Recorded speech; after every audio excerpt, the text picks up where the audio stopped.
Welcome to Penrose Learning, where we make understanding easy. You'll begin by signing into Twitter while keeping your Google session ready. First, open Twitter and go to Settings and Privacy, then choose Account. Once done, select the option to connect external accounts or sign-in methods and pick Google. You'll be prompted to authenticate with Google, complete that sign-in, and grant permissions. This step links your identities, so make sure you use the correct Google account. If you see permission scopes, review them before approving. Now you authenticate with Google, choose the exact account and enter credentials if asked. You'll see a permissions screen, read what Twitter requests and allow only what's needed. After you approve, Google returns control to Twitter via OAuth, which creates the link. Make sure email and profile details match your expectations. If Twitter asks to confirm an email, do that now.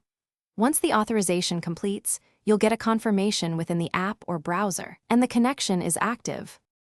Finish by verifying the link in Twitter's account settings. Look for Google listed under linked accounts. Then, log out and sign back in to confirm seamless entry. If you plan to use Google for passwordless login, test that flow now.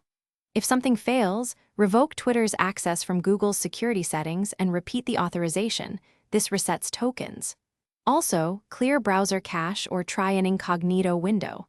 If problems persist, check two-step settings or app-specific.